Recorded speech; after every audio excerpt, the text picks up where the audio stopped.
আচ্ছা, সম্প্রতি একটা ঘটনা নিয়ে ভারতে কিন্তু বেশ তোলপাড় চলছে, আর সেটা হলো চশমার জনপ্রিয় ব্র্যান্ড লেন্সকার্টকে ঘিরে। তো চলুন আজ এই পুরো বিষয়টা নিয়েই কথা বলা যাক। এর গভীরে গিয়ে দেখি আসলে কি হয়েছিল। দেখুন, এই ঘটনাটা কিন্তু শুধু লেন্সকার্টের নয়, এটা আমাদের সবার জন্য, মানে প্রত্যেকটা অফিসের জন্য একটা বড় প্রশ্ন তুলে দিয়েছে।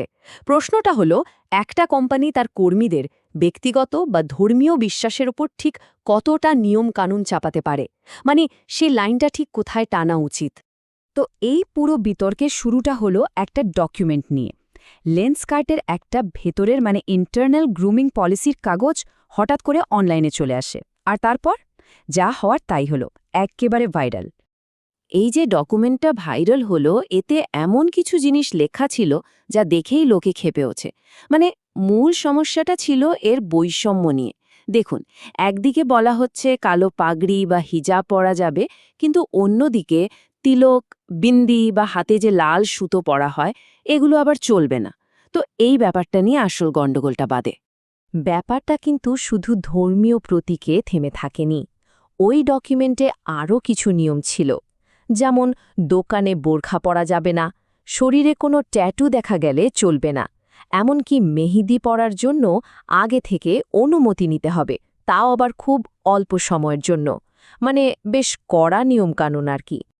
তো একটা কোম্পানির ভেতরের পলিসি কিভাবে সোশ্যাল মিডিয়ার দৌলতে একটা জাতীয় ইস্যু হয়ে দাঁড়ালো, চলুন এবার সেই দিকটা একটু দেখি। সোশ্যাল মিডিয়ায় এ নিয়ে যখন আলোচনা শুরু হলো, তখন শেফালি বৈদ্যর মতো অনেক পরিচিত মুখী এর বিরুদ্ধে মুখ খোলেন। তার কথাটা খুব সোজা ছিল, লেন্সকার্ট এটা কিভাবে ঠিক করতে পারে যে হিজাব পরা যাবে কিন্তু বিন্দি পরা যাবে না। তিনি সরাসরি বলেন এটা একটা অদ্ভুত, বৈষম্যমূলক আর হিন্দু বিরোধী নীতি। আর তার এই কথার পর বিতর্কটা যেন আরও বড় আকার নেয়। এই পোস্টের পর সাধারণ মানুষের মনেও কিন্তু অনেক প্রশ্ন জাগে, যেমন একটা কোম্পানি কি দুটো ভিন্ন ধর্মীয় প্রতীককে আলাদা চোখে দেখতে পারে? এই পলিসিটা কি কোনো নির্দিষ্ট ধর্মের প্রতি বৈষম্যমূলক? আচ্ছা, এই যে ডকুমেন্টটা ঘটছে, এটা কি আদৌ আসল? আর সবচেয়ে বড় প্রশ্ন, একটা কোম্পানির নিয়ম আর একজন ব্যক্তির অধিকারের মধ্যে সীমারেখাটা ঠিক কোথায়? এই সব প্রশ্ন উঠতে শুরু করে, আর সবাই কোম্পানির কাছে একটা পরিষ্কার জবাব চাইতে থাকে।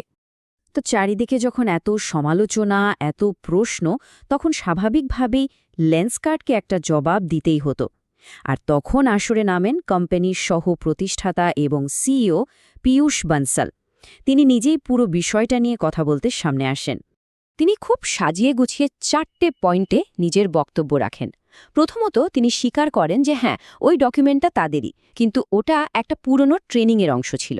দ্বিতীয়ত, তিনি বিন্দি বা তিলক নিয়ে লেখা লাইনগুলোর জন্য ক্ষমা চান এবং বলেন যে ওগুলো লেখাই উচিত হয়নি। তৃতীয়ত, সিইও হিসেবে তিনি এই ভুলের সম্পূর্ণ দায়িত্ব নিজের কাঁধে তুলে নেন। আর সবশেষে তিনি কথা দেন যে আপনার সমস্ত ট্রেনিং মেটেরিয়াল তিনি নিজে খতিয়ে দেখবেন। এইখানে একটা ইন্টারেস্টিং ব্যাপার তিনি জানান। পীয়ূষ বনসাল বলেন যে এই ডকুমেন্টটা ভাইরাল হওয়ার আগে, মানে 17ই ফেব্রুয়ারি, কোম্পানি নিজেদের উদ্যোগেই ভুলটা ধরে ফেলেছিল এবং ওটাকে সরিয়েও দিয়েছিল, মানে পাবলিকলি ইস্যু হওয়ার আগেই তারা অ্যাকশন নিয়েছিল। তাহলে ওনার পুরো ব্যাখ্যার সারমর্মটা কি দাঁড়ালো? এটাই যে যে পুরনো ডকুমেন্টটা নিয়ে এত হইচই, সেটা লেন্সকার্টের এখনকার পলিসি নয়।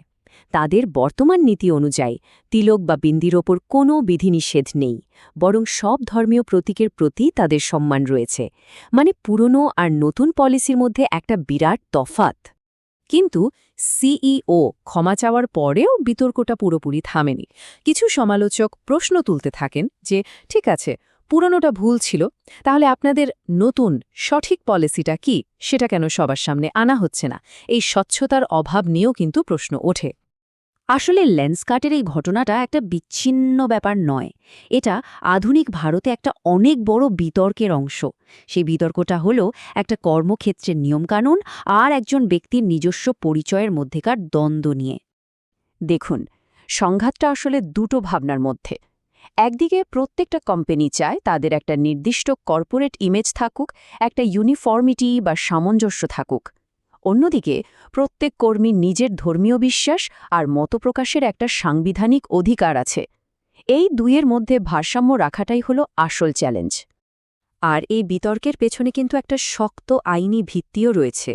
ভারতের সংবিধানের ২৫ নম্বর ধারা অনুযায়ী দেশের প্রত্যেক নাগরিকের নিজের ধর্ম পালন করার এবং প্রচার করার পূর্ণ স্বাধীনতা আছে, অবশ্যই যতক্ষণ না সেটা দেশের আইনশৃঙ্খলার বিরুদ্ধে যাচ্ছে। তো এই পুরো ঘটনা থেকে একটা জিনিস খুব পরিষ্কার, সেটা হলো যে কোনো পলিসির মূল ভিত্তি হওয়া উচিত সামঞ্জস্য বা কনসিস্টেন্সি। যখন নিয়মগুলো এমনভাবে তৈরি করা হয় যা দেখে মনে হয় এটা একটা গোষ্ঠীর জন্য একরকম আর অন্য গোষ্ঠীর জন্য আরেক রকম, তখন বিতর্ক হওয়াটা একরকম অনিবার্য। সবশেষে লেন্সকার্টের এই কেসটা আমাদের একটা ভবিষ্যতের দিকে সোচতে বাধ্য করে।